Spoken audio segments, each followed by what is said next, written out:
हजार वर्ष पूर्वे भागवतरे सुखदेव कलिजुग विषय अत्यंत सूक्ष्म एवं विस्तार भाव वर्णना करिसेंति।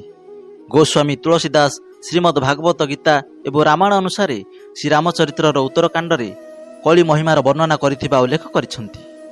एथिरे जेउ भली भावे कलिजुगर वर्णना करा जायछि ता निश्चय आमरी आखि खोलिदेव। आउ आज मध्य एही वर्णना अनुसार ही समस्त घटना घटुअछि। आउ आगकू जहाँ लेखा होइछि ता मध्य दिने घटिबो बोली अनुभव हेउछि। तेणु दर्शक बंधु आसंतु जानिबा कि आमर धर्मग्रंथरे कलिजुग विषय कौन सबु वर्णना करा जायछि। आउ ए सबु केबे एवं केमिति समाप्त हेबो से विषय मध्य जानिबा। कलिजुग अर्थात आमे कली देवतांकर जुग बोली मध्य कहिथाउ। कुहा जाय ए कलिजुगरे कली देवता प्रत्येक स्थान रे वास करंती एवं जेउठारे अन्याय अनीति शोषण इत्यादि देखा जाए से स्थान रे कलिर प्रभाव बेसी होइथाए। कली जुगरे समस्तंकर मन असंतोषरे भरा होइथाए। समस्ते मानसिक रूपे दुखी होइथांती। से जुग को ही कलिजुग कुहा जाए। जे जुगरे धर्मर केवल एक चतुर्थांश ही बंची रहिथाए। कलिजुगर प्रारंभ ख्रीष्टपूर्व 3102 आरंभ होइथिला। श्रीमद भागवत गीता एवं भविष्य पुराण रे कलिजुगर अंत विषय वर्णना करा जायछि। एही कलिजुगरे भगवान विष्णु कलिकी अवतार नहीं पापी मानकर संहार करिवे एवं पुणी थरे सत्यजुगर स्थापना करिवे। तेबे केबे हेबो कलिजुगर अंत? ख्रीष्टपूर्व 3102 रे मंगल बुध शुक्र बृहस्पति एवं शनि एही 5 ग्रह मेष राशि 0 डिग्री रे थिले। कलिजुग सेही दिन ठारू ही आरंभ होइथिला। वर्तमान कलिजुगर प्रथम चरण ही चलीछि। आमर पुराण शास्त्र अनुसार कलिजुगर समय सीमा एवं यार समाप्ति केमिति हेबो यार व्यापक भावे वर्णना करा जायछि। एथिरे कुहा जायछि जे कलिजुगर अवधि 12,000 दिव्य वर्ष अटे। एथिरे कुहा जायछि जे मनुष्यर 1 वर्ष देवतांकर गोटिए दिन सहित समान अटे। आ मनुष्यर 30 वर्ष देवतांकर केवल 1 मास सहित समान अटे। कलिजुगर समय सीमा 12,000 दिव्य वर्ष बोली कुहा जायछि। जदि एही हिसाब रे आमे देखिबा तेबे कलिजुगर समय सीमा मनुष्यर समय हिसाब रे 4,32,000 वर्ष जाए चलिबो। अर्थात कलिजुगर वर्तमान समय 3102 युक्त 2023 एही परि भाव रे 5,125 वर्ष अटे। 5,132 वर्ष एही कलिजुगर बीती सारिछि। आउ 4,26,875 वर्ष बाकी अछि। मनुष्यर 8,64,000 वर्ष देवतांकर 24 दिव्य वर्ष समान अटे। अर्थात एक द्वापर युग सहित समान अटे। सेहीपरि तृतीय युग 36 दिव्य वर्ष समान अटे, जेउथिरे मनुष्यर 12,96,000 वर्ष समान होइथाए। कलिजुग बाकी सब युगमान ठारू छोट अटे। सेहीपरि सत्ययुग 48 दिव्य वर्ष होइथाए, जेउथिरे मनुष्यर 17,28,000 वर्ष समान होइथाए। एही सब मिसिकरी मोटरे 12,000 दिव्य वर्ष होइथाए, जहाँ मनुष्य हिसाब रे 43,20,000 वर्ष सहित समान होइथाए, जहाँ कि एक महाजुग सहित समान होइथाए। ए सब थिला 4 जुगर मोट समय सीमा। एबे जानिबा जे कलिजुगर अंतरे कौन सब घटिबो।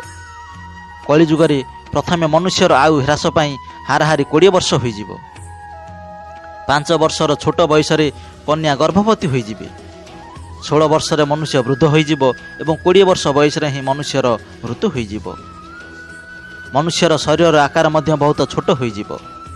कलिजुगरे एमिति भी समय आसीबो जेउठारे युवावस्था समाप्त होइजिबो।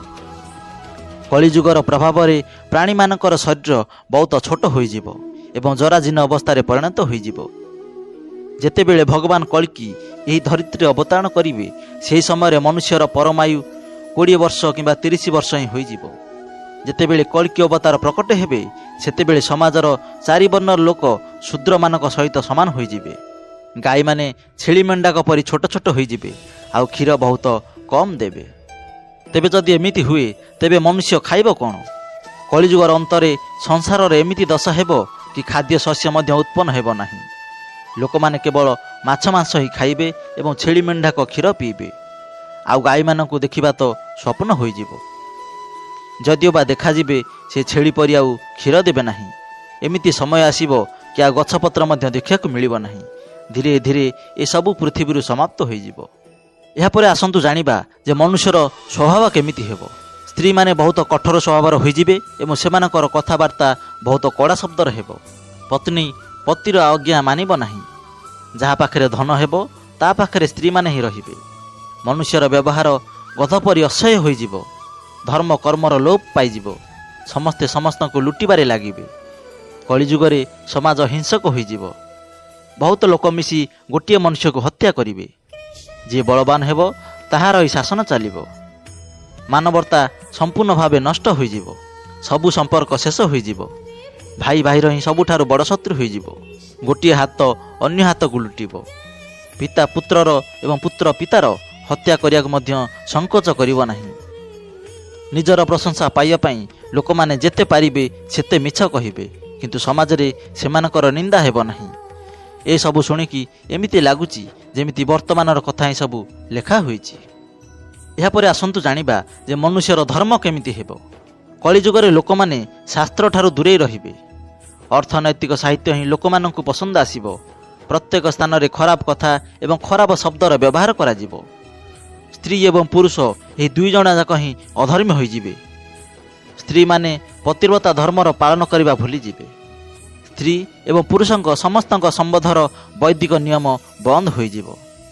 ଶ୍ରୀମଦ୍ ଭାଗବତର ଦ୍ୱାଦଶ ସ୍କନ୍ଧରେ କଳିଯୁଗର ଧର୍ମ ଅନ୍ତର୍ଗତ ଶ୍ରୀ ଶୁକଦେବ ପରୀକ୍ଷିତଙ୍କୁ କହୁଛନ୍ତି, ଯେବେ ଯେବେ ଘୋର କଳିକାଳ ଆସିବ ସେତେବେଳେ ଉତ୍ତରୋତ୍ତର ଧର୍ମ, ସତ୍ୟ, ପବିତ୍ରତା, କ୍ଷମା, ଦୟା, ଆୟୁ, ବଳ ଏବଂ ସ୍ମରଣ ଶକ୍ତିର ଲୋପ ପାଇଯିବ।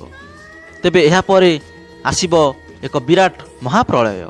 ଧରିତ୍ରୀ ବହୁତ ସମୟ ଧରି ଶୁଖିଲା ରହିବା ଦ୍ୱାରା କଳିଯୁଗର ଅନ୍ତିମ ସମୟରେ ବହୁତ ଜୋରରେ ମୂଷଳ ଧାରାରେ ବର୍ଷା ହେବ, ଯାହାଦ୍ୱାରା ଚାରିଆଡ଼େ କେବଳ ପାଣି ଆଉ ପାଣି ହୋଇଯିବ। ସମ୍ପୂର୍ଣ୍ଣ ପୃଥିବୀରେ ଜଳର ବିଭୀଷିକା ଦେଖାଯିବ। ଏହାପରେ ଏକାଥରକେ 12ଟି ସୂର୍ଯ୍ୟର ଦର୍ଶନ ହେବ, ଆଉ ସେମାନଙ୍କର ତେଜ ଦ୍ୱାରା ଏହି ପୃଥିବୀ ସମ୍ପୂର୍ଣ୍ଣ ରୂପେ ଶୁଖିଯିବ। କଳିଯୁଗର ଅନ୍ତରେ ଭୟଙ୍କର ତୁଫାନ ଏବଂ ଭୂମିକମ୍ପ ଆସିବ। ଲୋକମାନେ ଆଉ ଘରେ ରହିପାରିବେ ନାହିଁ। ସେମାନେ ଗାତ ଖୋଳି ମାଟି ତଳେ ରହିବେ। ମହାଭାରତରେ କଳିର ଅନ୍ତରେ ପ୍ରଳୟ ଆସିବାର ସୂଚନା ଦିଆଯାଇଛି, କିନ୍ତୁ ଏହା କୌଣସି ଜଳ ପ୍ରଳୟର ନୁହେଁ। ପୃଥିବୀରେ ବଢ଼ୁଥିବା ଲଗାତାର ଗରମ ଯୋଗୁଁ ହେବ। ମହାଭାରତର ବନ ପର୍ବରେ ଉଲ୍ଲେଖ କରାଯାଇଛି ଯେ କଳିଯୁଗର ଅନ୍ତରେ ସୂର୍ଯ୍ୟଙ୍କର ତେଜ ଏତେ ବଢ଼ିଯିବ ଯେ 7 ସମୁଦ୍ର ଏବଂ ନଦୀ ଇତ୍ୟାଦି ସମ୍ପୂର୍ଣ୍ଣ ରୂପେ ଶୁଖିଯିବେ। ସନ୍ତର୍ପ ନାମକ ଅଗ୍ନି ପୃଥିବୀକୁ ପାତାଳ ପର୍ଯ୍ୟନ୍ତ ଜଳାଇ ଦେବ। ଏହାପରେ ସବୁକିଛି ଭସ୍ମ ହୋଇଯିବ। ଆଉ ତାପରେ ଲଗାତାର 12 ବର୍ଷ ଧରି ବର୍ଷା ହେବ, ଯାହାଦ୍ୱାରା ପୃଥିବୀ ସାରା ଜଳମଗ୍ନ ହୋଇଯିବ ଏବଂ ଜଳରେ ପୁଣି ଜୀବନ ଉତ୍ପତ୍ତିର ଆରମ୍ଭ ହେବ। ବନ୍ଧୁଗଣ, ଆଜି ଆମେ କଳିଯୁଗର ଏମିତି ବହୁତ କଥା ବିଷୟରେ ଜାଣିଲେ, ଯାହାକୁ ଦେଖିକରି ବେଶୀ ଆଶ୍ଚର୍ଯ୍ୟ ତ ଲାଗୁନାହିଁ। କିନ୍ତୁ ଯେତେ ଯେତେ କଳିଯୁଗ ଆଗକୁ ବଢ଼ି ଚାଲିବ ସେତେ ସେତେ ଆହୁରି ଅଧିକ ପାପ, ଅଧିକ ଅନ୍ୟାୟ, ଅଧର୍ମ ଏହି ଧରିତ୍ରୀରେ ବଢ଼ି ଚାଲିବ। କିନ୍ତୁ ମାନବତା ଜୀବିତ ରହିବ। ଏହି ମାନବତାକୁ କିଛି ସାଧୁ ଏବଂ ମହାନ ପୁରୁଷମାନେ ଜୀବିତ ରଖିବେ।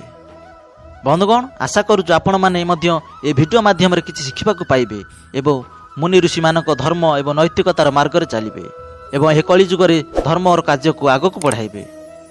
ଯଦି ଭିଡ଼ିଓ ଭଲ ଲାଗିଥାଏ ତେବେ ଲାଇକ୍ କରିବେ ଏବଂ କଳିଯୁଗକୁ ନେଇ ଆପଣଙ୍କର ମତାମତ କ'ଣ କମେଣ୍ଟ ବକ୍ସରେ ନିଶ୍ଚୟ ଜଣାଇବେ।